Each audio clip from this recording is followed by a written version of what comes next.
Thank you to Gene Mattis of Variety for making time to talk with us and share some of his insights. You can watch the entire conversation online right now on our New Mexico in Focus Facebook and YouTube pages. Now, for now, it's time to welcome back our opinion panelists for one final discussion. Senate Democrat Carrie Hamblin has introduced a bill that would allow municipal, county, and tribal governments to take control of their own electrical utilities. The Local Choice Energy Act gives authority to those munis to create their own publicly owned utilities for their specific communities. This is very interesting. Now, if passed, electric consumers who receive electricity from PNM or another privately run utility can choose to continue under their current provider, but they would have to notify their local government. Now, Merritt, this is so fascinating. Should local governments be given just simply the power to create a public energy option for their own residents? It's kind of fascinating to think about. Well, I mean, I always like the idea of decentralizing control, Right. and I think local control is better. I think, you know, it's better for schools, it's better for so many things. I hadn't thought about utilities. Sure. So I find this a fascinating proposal. I think it may be better for some rural, in particular rural communities. And as we look at some of the options we're looking at with PNM as different plants are going offline, and they're looking at just trying to get power continuing to the grid, particularly as the San Juan plants are going down. Yep. This might be an option for some of the more out there communities that PNM is struggling to serve. This may serve everyone. So I find this proposal fascinating. When it came up as a topic, I hadn't heard about it. I'm intrigued to hear more. Yeah, I'm in the same boat with you. Kathy, interesting on this. 10 other states follow a similar community choice aggregation system, which is what this is known as, that allows local governments to manage their electrical generation. You can't just be a joker and wake up one day and want to put up an electric utility. There's an assumption here, I think, with this idea that you better have some people, either consultants or permanently on your staff. It's going to cost a lot of money, a team to stand up an electrical utility thing. Is it really doable?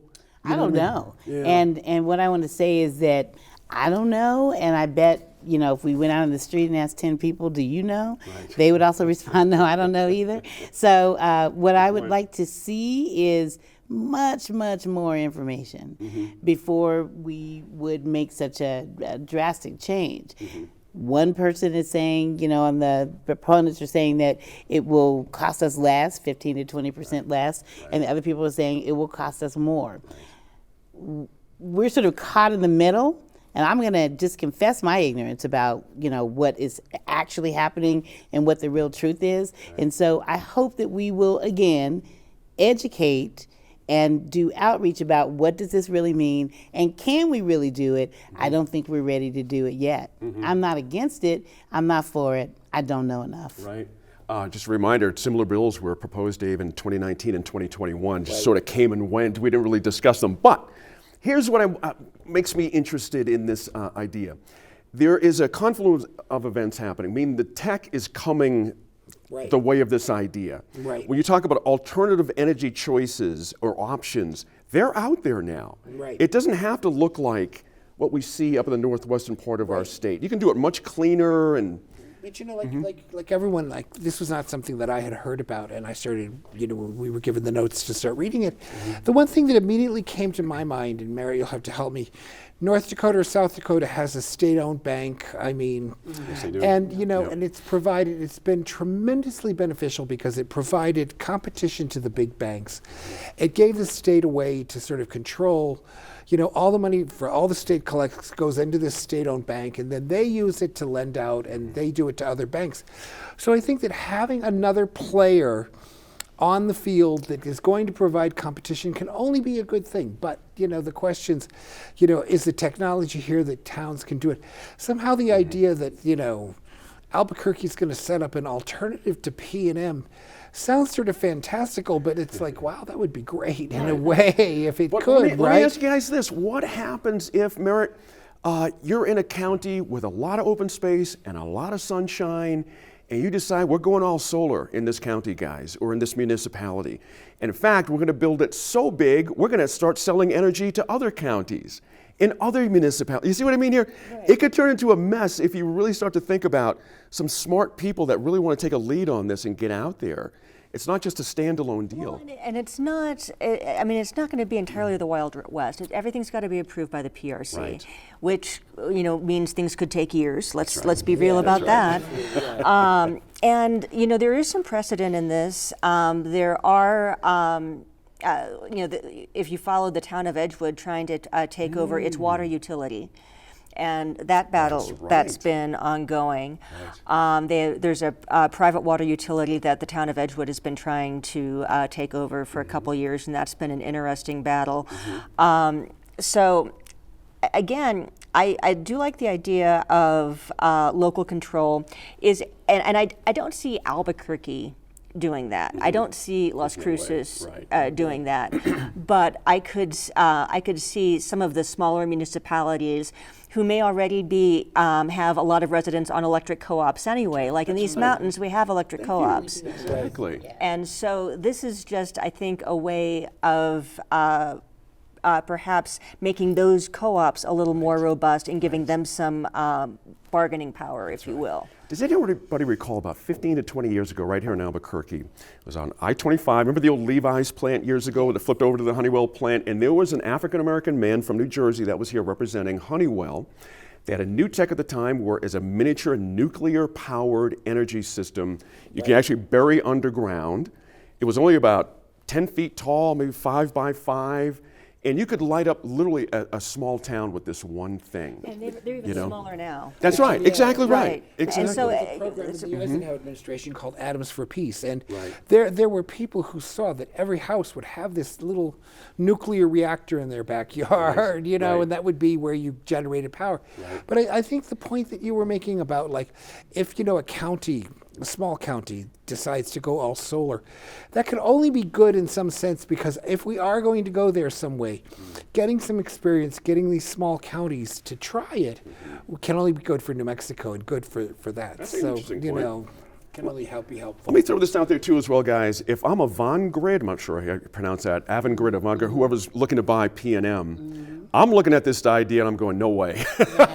No, we need to kill this thing now. Could you imagine being an executive of Avangrid? There's no way you would, getting phone calls to help set up things. It's going to take money out of your own pocket. You're not going to be inclined to be a good partner with a local municipality taking money out of your pocket. You're not going to be cooperative, and there's some question about, like, how does this new entity come in to get customers? Are they going to take customers from PNM and Avangrid? Of course they would. I think that we just don't have enough information as of yet. And if the bill, keeps getting introduced and we still don't have enough information for the people who are introducing it, can we do a little bit more public education about why we should or should not do it? And then, I think people could get behind it, and that's where I would have to interesting you mentioned that a rep from PNM Merritt has spoken out against the bill already, telling the Journal the bill would raise rates for customers. That's always the first thing, of course, but create significant grid reliability issues. That is a legitimate concern, it would seem to me. Oh, absolutely. You've got an established provider who's well-known and accountable, and then suddenly, let's say Hatch, because there's a big solar field on ranch land between Hatch and Deming, and you drive by it every time you're driving on that highway. And maybe Hatch decides, well, let's just expand that out, and Hatch is going to have a solar utility. That they've never done it before. So again, Is this a backdoor way of getting alt energy out there? Is that the goal here, guys? I mean, Dave, do you sense this? Just giving an avenue to ideas. Is that so wrong? I mean, it could be, but also I think that, if one believes that, the role of government is to be the counterbalance to the big bad monopoly company, this could be an example of that. The government, the state government, the PRC has the ability to give somebody a leg up to compete, and I think that's a good thing. The whole idea, of course, is that municipalities, relied upon utilities. Utilities could never be touched. But, that's a 50-year-old thinking, right?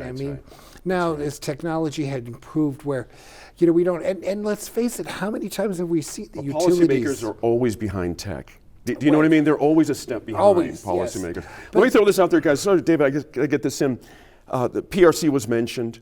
We've got some issues, guys. Earlier this week, one of the 3 commissioners of the new PRC announced he would recuse themselves any decision regarding proposed merger between PNM and Global Utility and Avangrid, as I mentioned. And Patrick O'Connell cites previous testimony he gave while he worked for an environmental group as the reason for his recusal.